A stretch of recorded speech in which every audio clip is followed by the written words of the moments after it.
ये एक बड़े परिवर्तन का सूचना मिली है। एक लड़की 6 दरिंदों के साथ लड़ती रही दिल्ली में। हमारे पास ऐसे कानून नहीं थे कि हम उसकी इज्जत बचा सकते थे। शर्म की बात। मुझे ज्यादा शर्म इस बात पे आई कि हमारे देश के पास एक ऐसा अस्पताल नहीं है जो 80 किलोमीटर सिंगापुर के पास। वो बड़ा देश क्या सोचता होगा कि 125 करोड़ की सुपर पावर जो दुनिया में परचम फहरा रही है, जिसके बेटे बेटियां पूरी दुनिया में जा रहे हैं, उनके पास एक अस्पताल नहीं थी। मुझे बहुत दुख हुआ, लेकिन 2 दिन बाद मुझे खुशी भी हुई, क्योंकि ये भी हिंदुस्तान के इतिहास में पहली बार हुआ कि देश के सबसे शक्तिशाली दरवाजे पर, महामहिम राष्ट्रपति के दरवाजे पर सुबह 9 बजे 18-19 साल की लड़कियों ने जाकर 1 लाख की संख्या में लात मारी कि महामहिम दरवाजा खोलिए, आपसे हिसाब मांगने के लिए आए। ये भी भारत का काम है। ये जो अकाउंटेबिलिटी चेक काउंटर आया है, ये बड़ा परिवर्तन है इस देश में। हमने और आपने पाया क्या है इस 2 साल में। मैं 4 पंक्तियां करीब सुनाता हूं, सुनेगा कि कुछ देशभक्ति के मंत्र यहाँ हमने आकर बांचे तो हैं। अरुण जी की 4 पंक्तियां सुना रहा हूं, हमने आपने पाया क्या है। अब जरा आपने हिंदुस्तान को बड़ा करिए। मैं पिछले 1.5 घंटे से आपको हंसा रहा हूं या मोहब्बत सुना रहा हूं, हिंदुस्तान सुना रहा हूं कि कुछ देशभक्ति के मंत्र यहाँ हमने आकर बांचे तो हैं। हम देशद्रोह के विषधर के फन पर चढ़कर नाचे तो हैं। अभी तालियां कमाई आपकी, अगली पंक्ति पर पीछे तक तालियां मिलनी चाहिए। हम देशद्रोह के विषधर के फन पर चढ़कर नाचे तो हैं। इस भ्रष्ट तंत्र के अंदर को आगे पर लड़का तो है, धीमा ही सही तमाचा पर इसके मुंह पर मारा है। धीमा ही सही तमाचा इसके मुंह पर मारा तो है। चोर लुटेरों को पता चल गया है देश में कि असली पैसा कहां जा रहा है। लखनऊ में एक मंत्री जी रात को चले गए जींस की शर्ट में घूमने किसी ऐसी जगह जहां सिक्योरिटी नहीं ले जा सकते थे।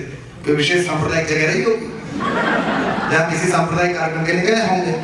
लौट के आधी रात आए तो लुटेरे ने रिवॉल्वर लगा दी, बोला भाई पैसा निकाल।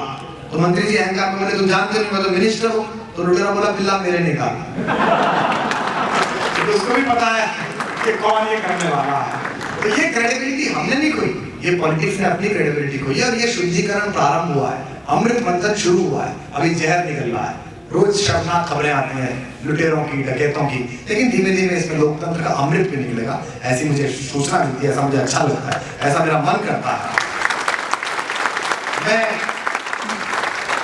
अमेरिका आता हूँ, इंग्लैंड जाता हूँ, ऑस्ट्रेलिया जाता हूँ तो ट्राम में बैठा हुआ, आप लंदन से एम्स्टर्डम जाइए तो ट्यूबलर में बैठा हुआ आपसे एक ब्रिटिशर पूछता है from which country you are. मैं कहता हूँ आई एम फ्रॉम इंडिया। वो कहता है Indians very good engineers, very good doctors, very good chartered accountants.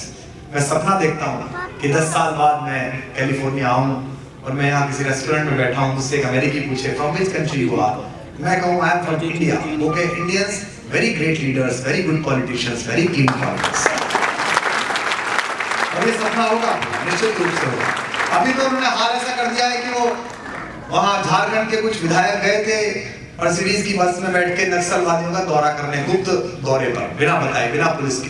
तो लैंडमाइन फट गई तो उसमें कई मर आ गए। तो आदिवासियों ने देखा है कुछ लोग मर गए। वहां ना नेटवर्क था, ना मोबाइल था, ना कुछ था, संदेश कैसे देते, ना थाना था, 40 किलोमीटर 50 किलोमीटर दूर थाना था, जंगल था। तो उन्होंने रात को अंतिम संस्कार कर दिया और 3 दिन बाद रांची में मुख्यमंत्री को जाके कहा कि साहब आपके कुछ लोग आए थे, लैंडमाइन फट गई, हमने उनका अंतिम संस्कार कर दिया। तो मुख्यमंत्री ने पूछा कि सब मर गए या कुछ जिंदा भी थे। तो आदिवासियों ने कहा कि 2-4 कह तो रहे थे पर हमने सोचा नेता झूठी बोल रहे होंगे।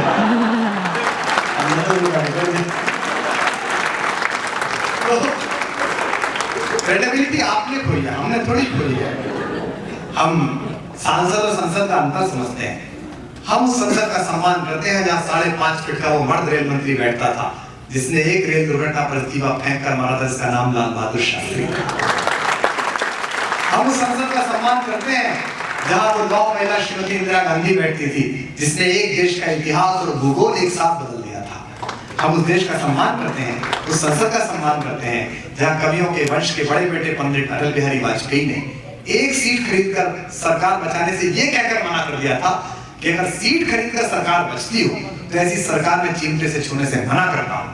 लेकिन हम उस संसद का सम्मान नहीं करते जहां राजा जैसे डकैत, कर्माडी जैसे चोर और लालू जैसे जोकर बैठते हैं। आप इसमें हमारा जो विरोध करते हो करिएगा। अब मैं आपको एक कविता सुनाता हूँ और उम्मीद करता हूँ कि आपके अंदर का हिंदुस्तान और जागेगा। आपकी जिम्मेदारी ज्यादा है, मेरी जिम्मेदारी कम है, मैं वहीं रहता हूँ, मैं रोज उस जगह को भोगता हूँ। आप दूर आ गए आपकी जिम्मेदारी ज्यादा है, थोड़ा थोड़ा करिए, कांग्रेसी बन जाइए, भाजपाई बन जाइए, अरविंद के साथ जुड़ जाइए, अन्ना के साथ हो जाइए, स्वामी रामदेव के साथ चले जाइए, पर देश के लिए कुछ करते रहिएगा। जो लोग ये कहते हैं कि 2-4 लोग कुछ नहीं कर सकते, मुझसे भी मिलते हैं कई लोग, एयरपोर्ट पे मिल जाते हैं देसी, कुमार मिश्रा की एक फोटो, पत्नी सुंदर सी, टेडी बियर जैसे दो बच्चे, और फिर पूछेंगे वेल आंदोलन कैसा चल रहा है आपका? मैंने कहा इजराइल में चल रहा है। मुझे समझ नहीं आया, मैंने कहा तुम तो हो ही नहीं वहां से, आप आपने कहा देसी आपसे बात कैसे करता? Well you know. मैंने कहा यू क्या नो? तू भी नो, तू क्या मुंबई में से निकला दिल्ली से आया, यू नो। अरे नाइग्रा पे मैं खड़ा हुआ तो वो जैनियों का एक लड़का कुर्ते पजामे में सलवार सूट में, पत्नी नहीं वो होगा कोई टैकी, उससे कह रहा can you take one snap for me? मैंने कहा हिंदी में खींच दूं? तो भैया तब मैं आपको कविता सुनाता हूँ दोस्तों, और इसी देसी रंग में हमने और आपने पाया क्या है। मैं 6 साल पहले कारगिल गया था, उस समय देश के तत्कालीन रक्षा मंत्री प्रणब मुखर्जी थे जो हमारे महामहिम हैं। मैं उनसे मिलने गया, मैंने उससे कहा कि तुम्हारा कविता उधर सीमा पर बोल दो गाता। बंगाली से बात करो तो मुंह देख के पता चलता है कि रसगुल्ला इन्हीं क्या बनता होगा, इतना गोल गोल घूमता है। हमारे पड़ोस में भट्टाचार्य रहता है, उससे जब भी पूछो पिताजी कैसे हैं, मोजा में, और माता जी मोजा में। मैंने कहा घर में कोई जूता पहन रहा है कि सब मोजे में ही घूम रहे हैं। एक दिन मेरे पास आया